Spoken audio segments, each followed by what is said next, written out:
celebrate the women of Burma in their struggle against oppression. My name is John Kay, I'm a member of the New South Wales Upper House, and I'm going to make a whole lot of mistakes because I'm going to try and recognise everybody who's here. But before I do that, I just want to recognise absolutely all of you who are here, who are standing up for the rights of women and indeed all people of Burma. Let me extend a special welcome to the past President of the Australian Coalition for Democracy in Burma, Dr. Arthur Chesterfield-Evans. And going from right to left in some senses, Mr. Henry Sang, who's a member of the New South Wales Upper House, to Robin Parker, who's a member of the New South Wales Upper House, to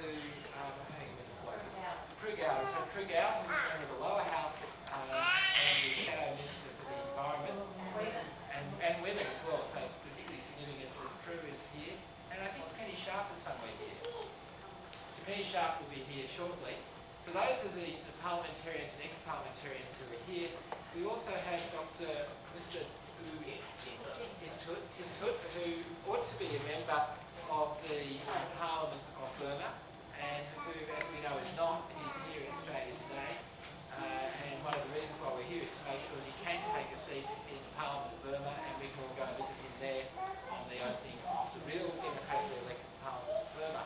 There are a number of very important organisations who are represented here today. I won't try and name them all. I do particularly want to recognise Dr. Cho, who's been very active in all of this, in the campaign for the rights of Burma. Can I say that it's a great pleasure to be here and a great sadness to be here. It's a great pleasure to be here because there is an indomitable part of the human spirit that talks about democracy and freedom. And to have watched, as an innocent bystander here in Australia from a very young age, having watched the struggle of the Burmese people for freedom, it is a great tragedy, but it is also a very uplifting sight, a very uplifting component of our lives to know that the Burmese people have never been and will never be suppressed by, and no matter how vicious the military is, they will never be suppressed. Can I also say that Aung San Suu Kyi is, of course, an extraordinary human being, a woman who has dedicated her life, who has given up her personal life, and who has put herself in harm's way quite deliberately and quite openly for the rights of her people. She's obviously somebody who stands as a talisman for the rights of the Burmese people and for the struggle for the rights of the Burmese people. But she's also another Burmese woman, one of millions of Burmese women who daily struggle for freedom and for democracy in Burma. Today is not just her 63rd birthday, but is a day where we celebrate the struggle of the women of Burma, their courage and their conviction in believing that if we work collectively towards our responsibility, we can create democracy in Burma. Can I also thank you all for the amazing number of birthday cards I see around here. It's quite a humbling experience to see everybody having sent these birthday cards in.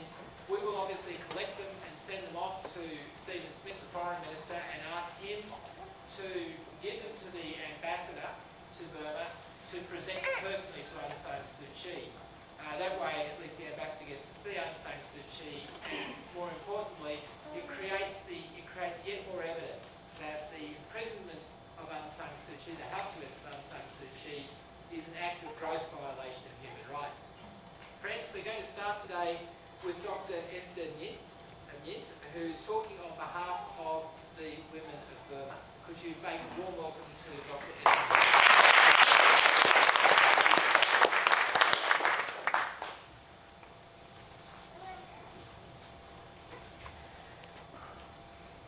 My name is Esther Nyint. I'm a medical doctor, and I'm currently working in the Royal Prince Alfred Hospital as a registrar in the Department of Anatomical Pathology. I'm in the training program to become a specialist in that field. I'm very emotional, so you have to forgive me for my pitches in my speech. I come here today to honor my hero, Aung San Suu Kyi, the mother of Burma, on her birthday. I met her in 1988 at the wake of Daw Kim Chi, Aung San Suu Kyi's mother. Daw Kim Chi was a nurse and a pioneer in modern medicine. She was also a very active modern Burmese woman as well. And she started the Nurses Academy in Burma.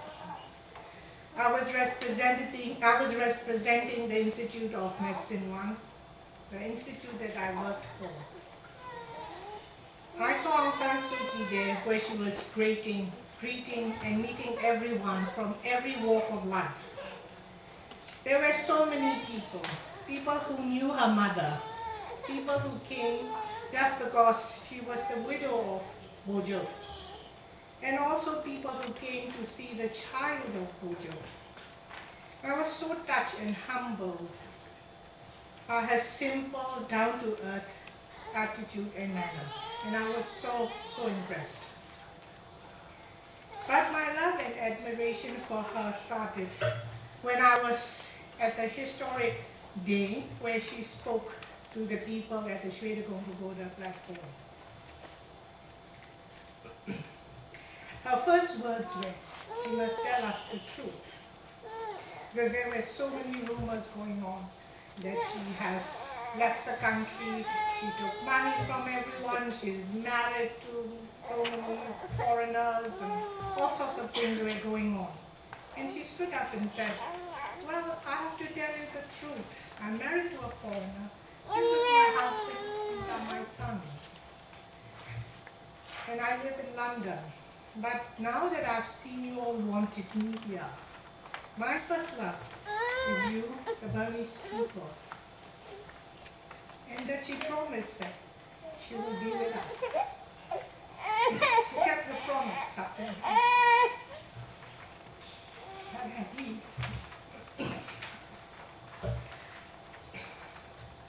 Burma is the country of my birth. We have so much potential. We are isolated politically, economically, and socially. And a country that has been ignored by so many countries, but just for a slight intermittent international platitudinous pity now and then. We are one the rice bowl of Asia, but now one of the poorest in the world. Aung San Suu Kyi has been a strident advocate for democracy and social reform. She had sacrificed for her private life. She could not see her sons grow up, and a mother to have 2 children. She could not attend to their parties, to their graduations, to their weddings. She could not lose a sick husband. She couldn't even marry him when he was dead. She had to give up everything. And this is her day that marked her 36th birthday. And she has effectively been the lone voice known to the world. A voice clear and unwavering in its love for Burma. A brave voice, frustrated. The world gave her a Nobel Prize, a noble intent. But is it closer to success? I'm not sure. But let me tell you a little bit about the woman of Burma. We are largely a matriarchal society. The woman is typically, we control the finances. We pretend to let the men think that they are the boss. And we have a strong degree of control, which is quite distinct from other countries surrounding us. We have our own names. I didn't have to take the name of my father or my husband. We have our own prefixes. We can be a ma when we are young, and we become a do when we get older. We are never a miss or a missus. The mother is the heart and soul of the family, the community, and the country. Aung San Suu Kyi explained to us in one of her lectures that a government should be like a mother of the house. No family member notices when the mother is around because things are running smoothly. You have food where you are hungry, you have clean clothes where you need clean clothes, you have everything because the Mother is providing for everyone. And a government should be like a mother. You don't need to know that the government is there. The government should not be blowing trumpets at what they are doing and what they have been visiting. And they should not take away things that are given to their children. They should not grab things that belong to the children as well. The government should be like a mother like Aung San Suu Kyi. When I was still in Burma and treating patients, I treated an old woman. And she said, "Doctor, I must live. Please do everything for me to live." And she said, Aung San Suu Kyi is still alive because of the energy of love that the people has for her. It's like a wall that's surrounding her, preventing bullets from harming her. And he said if she died, they could create a little hole where bullets could come in and harm her. So this is all I can do here now. I'm still sending my love energy and my prayers so that it strengthens the wall to protect her from the bullets that can come anytime to her. Thank you very much.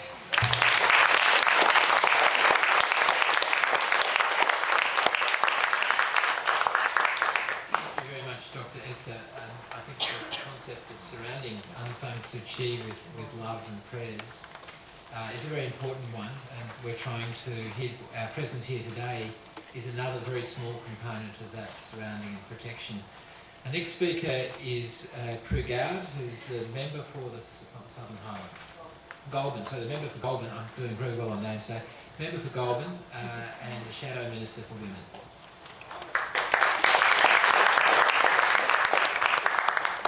Well, thank you, Dr. Kane. It's a great pleasure to be here today with my parliamentary colleagues and the women of Burma to celebrate the achievements of one of the most remarkable women of this century. And it is wonderful to hear your words as someone who has actually known her and lived in the country which she is fighting so desperately to save. And there is nothing quite like the dead and crushing hand of totalitarianism to destroy our nation's spirit. But I trust in the case of Burma, that spirit is being kept alive by Aung San Suu Kyi. As all we women everywhere are keenly aware, it is one of the few pro-democracy movements in the world that has ever been run by women. The National League for Democracy is very much her child, to use the mother metaphor again. And as you say, today is her birthday. Her life would be familiar to all of you. She's the daughter of the late Burma nationalist leader General Aung San, who led the resistance to British colonial rule, which finally ended in 1948. Sadly, he was assassinated the year before that struggle was concluded. And his daughter was 2 years old and no doubt learnt some very important lessons from, if you like, looking at his work. She has carried this torch for 20 years, winning the Nobel Peace Prize in 1991, kept under house arrest for 6 years, and I understand under house arrest still. If the world needed further evidence of the appalling leadership provided by the generals of Burma, then the latest natural disaster to envelop your beautiful country and the refusal of the generals to allow foreign aid workers into Burma to provide direct relief for their own people, I think, is proof enough. Suu Kyi's life has been devoted to her country, as we have all said. Her husband, now dead, remained in Britain to bring up their 2 sons in a complete reversal of traditional arrangements, which would have otherwise seen the wife remain with the children while the man went to the other side of the world to lead a campaign. Burma owes Suu Kyi a debt, but it does also owe a debt to her family, who supported her and made none of those traditional claims upon her that would have prevented Suu Kyi from doing what she was born to do. And on that issue of tradition, I think it should also be noted that her own involvement with the pro-democracy movement began in a very traditional way for women. Suu Kyi had come back to Burma in 1988, not, I understand, to join a political movement, but to nurse her dying mother. And nothing could be more in keeping with the lives of women than that, and it is a point worth reminding women of, and our daughters, that the life of women have great richnesses in them and can lead to remarkable events. But let us take nothing away from Aung San Suu Kyi, a remarkable person. Not an easy woman to deal with, I am told, a very difficult, tough negotiator. But then leaders are not always easy, and nor should they be. A woman of very clear and straightforward values, a very determined woman, a woman with an uncompromising view of the best strategy and tactics to be used in bringing the generals to their knees. It is clearly a very long battle. Sometimes it looks to us as if it will literally be a fight to the death, a death from old age, between Suu Kyi and the generals, but I trust not. So today, yes, and on behalf of the opposition, my opposition colleague Robin, would like to join you in celebrating her struggle, her diamond-hard determination, or on her birthday. I am sure her two sons are also doing exactly that, and we are very happy to join with them, and I trust, amongst everything else, that provides those two young men with a little comfort. Happy birthday, Aung San Suu Kyi.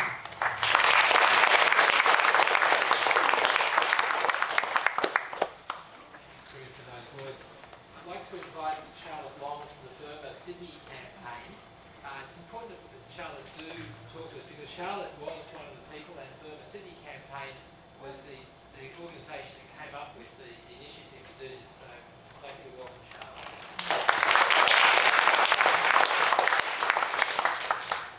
Hi, thank you for all coming, and it's an honour to be here today on Dorsu's 63rd birthday.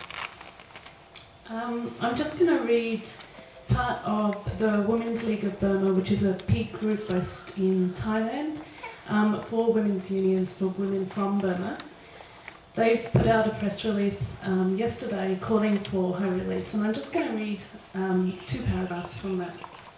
On the 19th of June 2008, Burma's democratic leader Aung San Suu Kyi will once again spend her birthday under house arrest in Rangoon.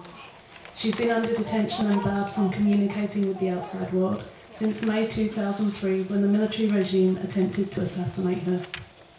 It is time for the brutal generals to make the right choice and release Aung San Suu Kyi, Burma's democratic leader, and start meaningful dialogue. They have committed crimes against humanity. These crimes include the killing of monks last September and the ongoing blocking of aid to cyclone victims, which is causing further unnecessary suffering and death, particularly of women and children. Today, on Aung San Suu Kyi's 63rd birthday, we urge the people of Burma and around the world to call collectively for her freedom. Let Aung San Suu Kyi be free. Let the people of Burma be free. Thank you.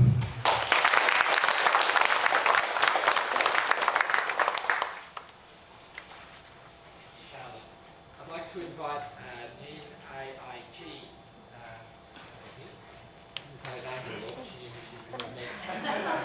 who's from the Young Women of Burma Association.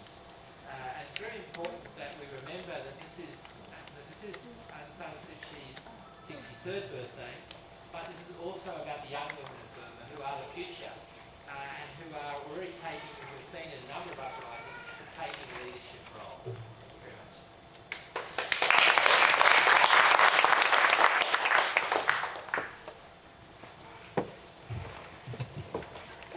We gathered today to celebrate Aung San Suu Kyi's 63rd birthday, an inspiring woman of moral examples and courage. She has greatly influenced and empowered many people who seek for peace and democracy in Burma. She is important to today's society, especially for young generation of women like myself. I arrived with my family in Australia when I was 5. And I was brought up most of my life here. It has been almost 20 years by now. I was a very ill child when I was in Burma because of my heart disease. I have imagined if I stay in Burma, I wouldn't have survived my poor health. And my mother, I imagine that she will be having struggle with her life and hardship. And my dad will probably be in prison fighting for Burma. And my brother, he might not have the future that he have here. I have a vague memory of my childhood in Burma. So growing up during my childhood and adolescence, I didn't comprehend my country of birth and situation in the same way as my mother has, as she lived most of her life in Burma. However, from the early age, I was involved in the Burmese community, from dancing traditional Burmese dance in occasional events, short period of learning Burmese language, and generally helping organising the dinner functions for Burma. My parents were very involved in this Burmese community in organising and campaigning, determinedly not only because of duty, interest or importance, but because they represented to men and women who look up to Aung San Suu Kyi and hope for Burma and love her. It was when I started to attend university conference in Australasian Model of United Nations Conference, where I participated and represented Burma in UN Development Program, that led me to grow interest and understanding and importance of Burma's situation. The women inside border of Burma and Aung San Suu Kyi as well. From my research gathering for the conference about the position of women, conflict resolution, peace, security and governance, women and their children are at risk and most vulnerable. Most of the women, especially in borders of Burma, are ethnic women living in conflict areas and are particularly vulnerable to human rights abuse. Healthcare and education is severely underdeveloped in these areas, including access to families, planning and methods. They are also subject to forced relocation, forced labour, forced supporter in war zones, physical abuse and sexual violations. They found themselves vulnerable to abuses and lacking the basic needs which may force them to become refugees and migrants. So Aung San Suu Kyi is important to those people inside Burma and on the borders, as she committed to advocate on human rights and have stated that women and children in Burma are the most vulnerable in war and they can't be in peace and secure with the governance by the hands of the military government. Secondly, she's important to women in our generation for those living outside of Burma, like myself. And they have gave her, as she have given her time and life in Burma for many, she herself was like myself, who actually lived outside of Burma for a while until she gave her time in Burma for many people of Burmese who are less fortunate and living in misery and isolation. Women living outside and like myself are fortunate, and I feel it is important in my position to help and in duty not to neglect and forget about the people in Burma, but to support with what we can. From there, I have continued to defend and campaign human rights by joining Amnesty International for 3 years, while I was studying at university in major of architecture. Last year, at this time, I participated in the diplomacy training for Burma, where I developed skills and techniques for advocating and campaigning for Burma. It was really useful skills, and it coincided with the Burma uprising of the monks' protest. So I was very involved and with the Burmese community in campaigning and organising awareness events, which I used the skills learned from the diplomacy training program. The current cyclone Nagas have occupied most of my weekends in helping and attending the fundraising events that were organised by the Burmese community and also by the other institutions and community groups. This year's annual dinner was commemorated the 1990 general election, where Aung San Suu Kyi and her party won election, but the regime brutally declined the position. So I organised a program of the event to highlight the cyclone disaster and also bring awareness to the people that the situation in Burma has worsened and it can't wait. Aung San Suu Kyi is not only important to us, but also many people, as she is supported by the people around the world. The website Burma It Can't Wait It's a wonderful website that everyone should have a look of the video clips taken about Burma issues by pop culture artists, actors and movie stars. So please have a look at the end of the day. With my extensive interest in architecture, environmental and climate change issues and humanitarian on Burma, at the same time I felt my life was scattered with the plans with my goals. But now with the cyclone Nagas disaster, I felt with my architectural profession and that I'm studying and working, being part of the emergency architects, that I hope to help rebuild Burma. With the situation in Burma, it's difficult to know how I could help, as a lot of my team of architects who are foreigners couldn't access to Burma.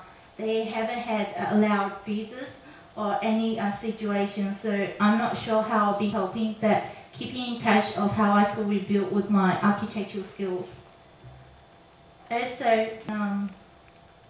in the meantime, I'm currently preparing a talk for Students of Sustainability conference that is going to be held in July to talk about the Burma cyclone Nagas disaster and also about the green buildings that could be built. To conclude my talk, I'd like to say that many women in Burma are in the most vulnerable state with this disaster, by the government neglecting the needs of the surviving victims suffering from the cyclone. I'm humbled to give the opportunity to speak my thoughts on this day, and for Aung San Suu Kyi, that I support her in the same way that she has supported the women inside Burma, wishing her happiness and good health. Long live Aung San Suu Kyi. Thank you.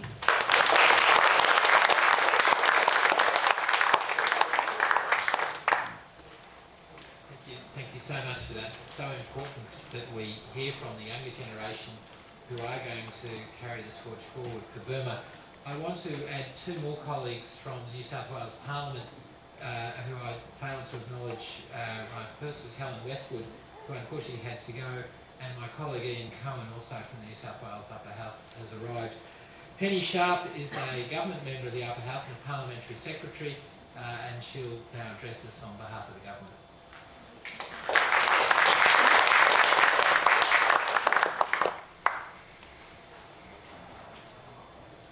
Thank you, Giles. And as we've got a couple of other MPs who've scooted in, we've got Judy Hopwood, and I think I saw Sonia Hornery as well around somewhere. So I thank them for their time. It's been a very busy day for us. I just quickly wanted to first acknowledge that we stand here in the land of the Gadigal people of the Eora Nation, and I pay my respects to their elders past and present.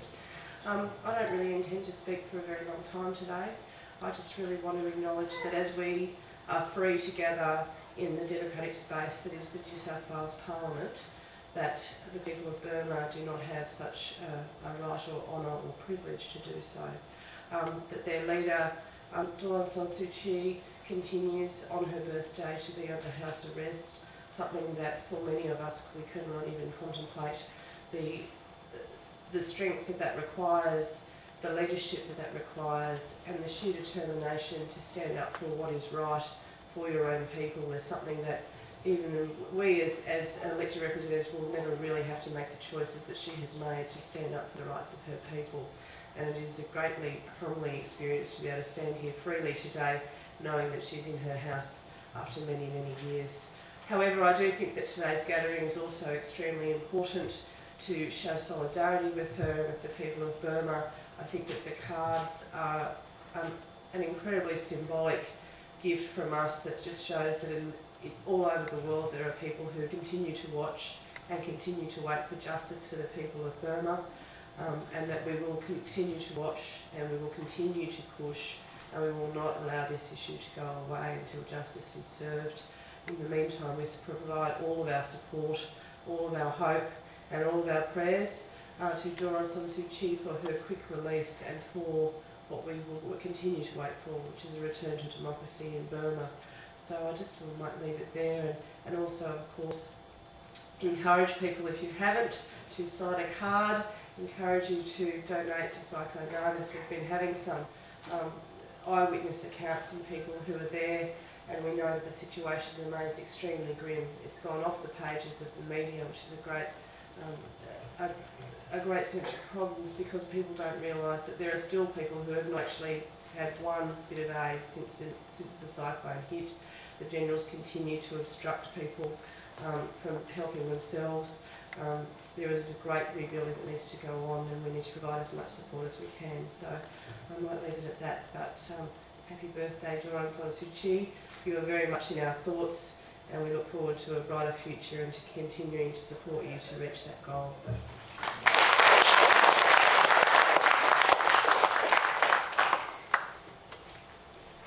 Penny, can I acknowledge that Penny has been a tireless worker for the rights of Burma in this place for a number of years, as has Dr. Min Cho, who is a man who has never forgotten the land of his birth, who has, despite having a thriving medical practice in Australia, has been at almost every event I've ever been at.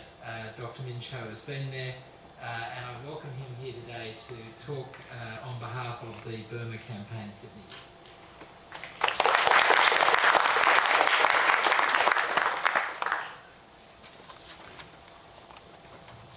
Thank you, John. Dear honourable parliamentarians, members of solidarity groups, and members of our Burmese community, I'm very proud to be here with you to support the celebrations of the Aung San Suu Kyi birthday. We call Women of Burma Day as well. I'd like to talk about the current situation of Burma after the cyclone Nagit hit the country very seriously. Very briefly. As you all know, we are deeply saddened by the news that more than 134,000 people being killed by Cyclone Nagit last month. 2.5 million people still suffering a lot of hardships. We are extremely disappointed by the regime's total disregard for human suffering. We are very disappointed by the regime's decision to block international relief assistance to our needy people in the Delta and other regions, which are affected by cyclone very seriously.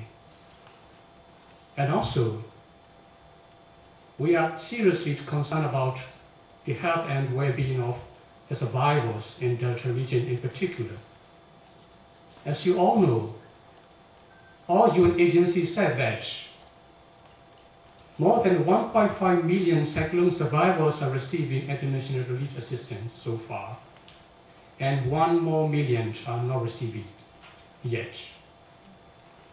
Now, more than 1 month after the cyclone Nagit struck the country seriously, what happened in our country?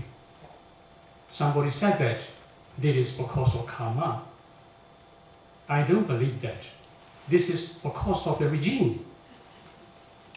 The regime is the main culprit for that kind of humanitarian catastrophe in our country. Somebody said that we shouldn't talk about politics.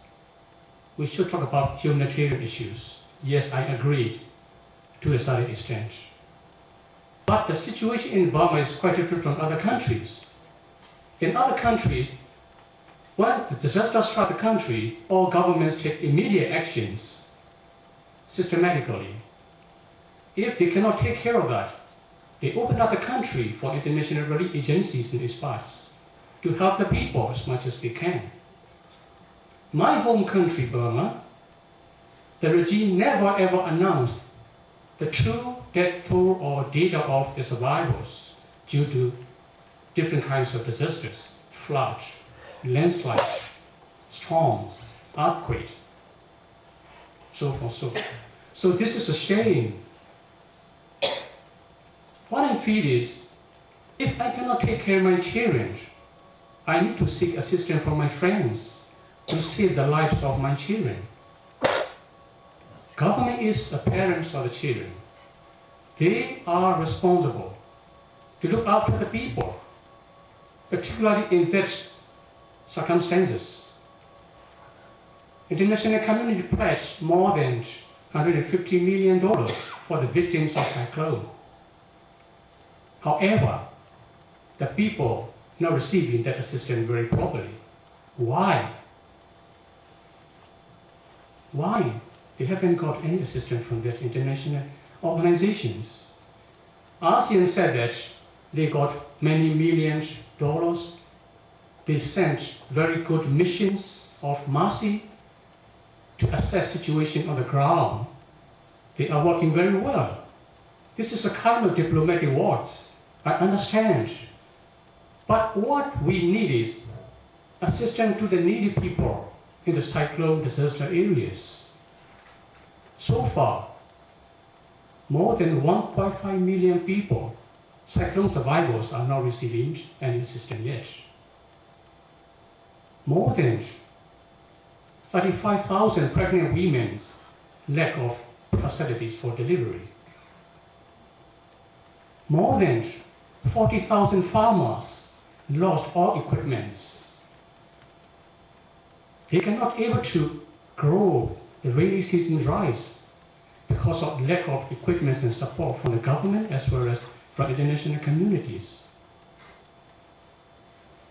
UNAIDS said that they donated a lot of tractors and equipment for the farmers. Where are they? The regime confiscated every donated facilities, keep in the depots for the soldiers, for the thuggish organization USDA.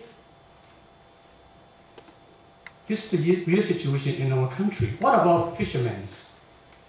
More than 30,000 fishermen are dead. Now fishing industry is nearly collapsed. So they need a lot of assistance from the international community for their survival, to keep their industry alive. What about school children? What about women? Out of 2.5 million survivors, more than 50% are women. They are looking after the whole family.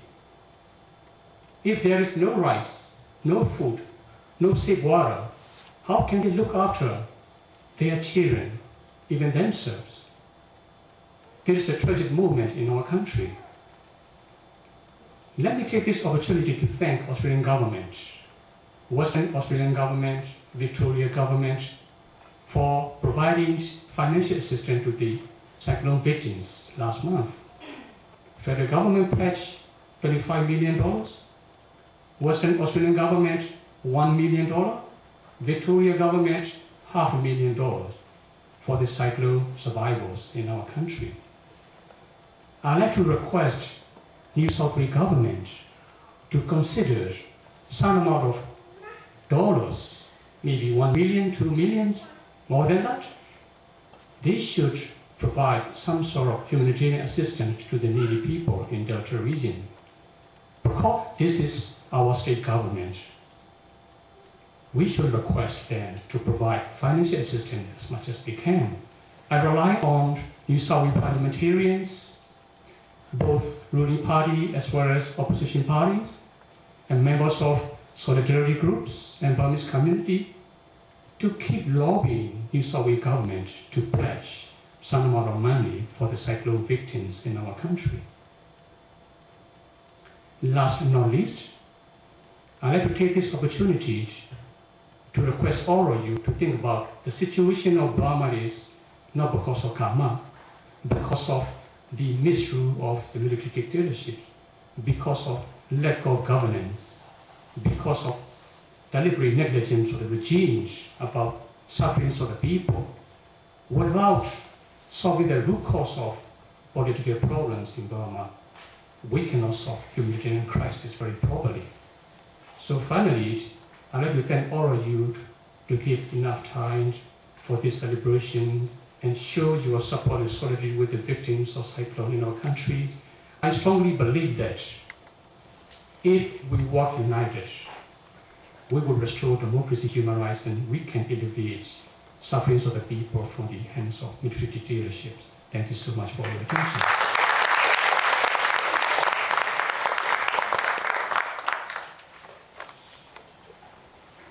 Thank you very much, Dr. Min Cho.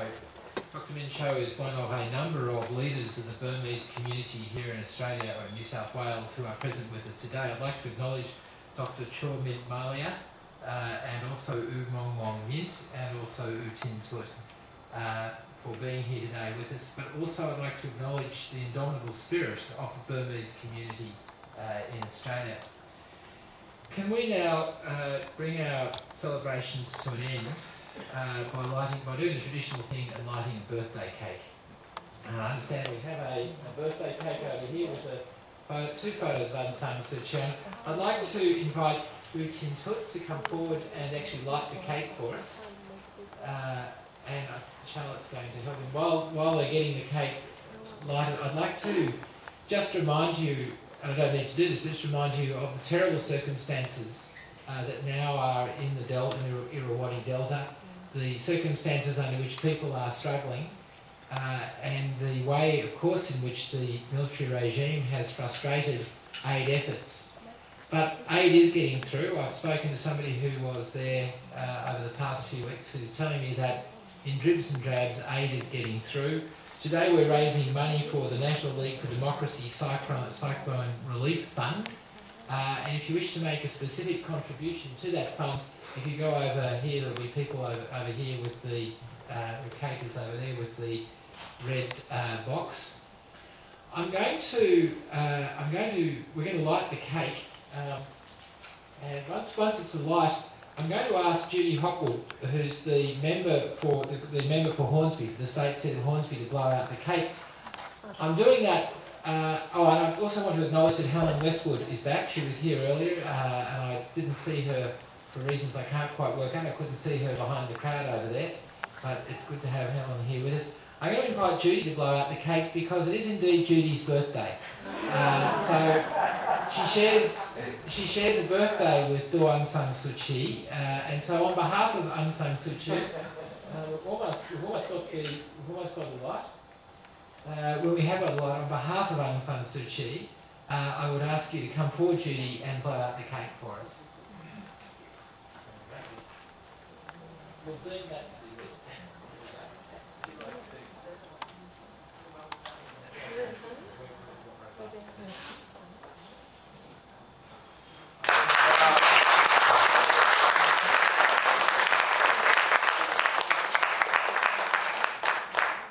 To do something very brave. I'm going to ask people to sing happy birthday to Aung San Suu Kyi, and I'm going to ask you to do it in Burmese, and I'm not going to lead the singing.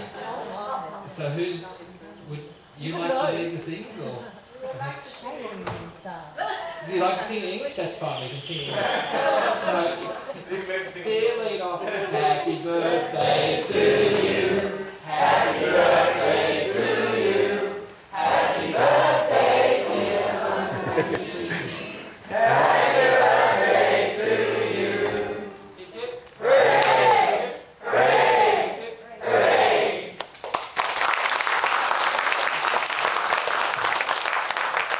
Hi, just very quickly before I pass back to John. As John said, we are raising money for the National League of Democracy for their cyclone relief efforts. If you give the donation to Kate over there, she's going to record how much money you've donated and give you a receipt.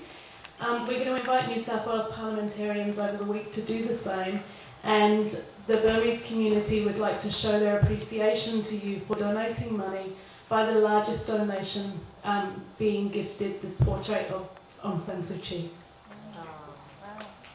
Thank you very much.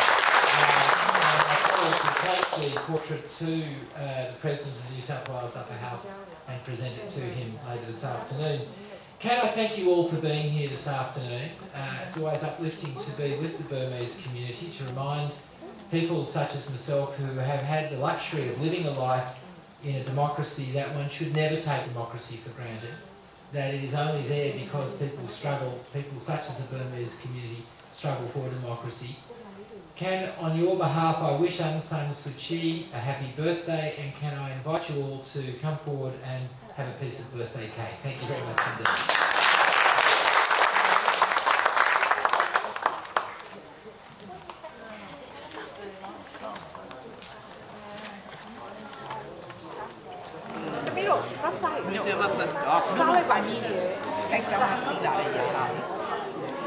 vineyard. Você vê a vineyard aqui em cima de area de Tiusa, lá de vineyard, no? Lá de Jammu got it.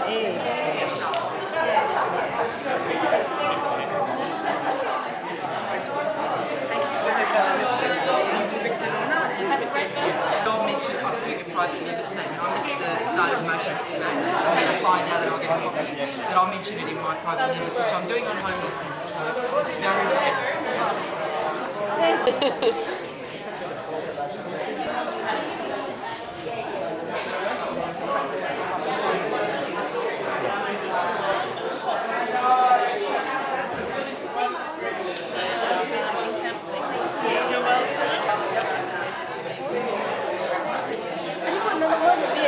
Yep, there you go. We share.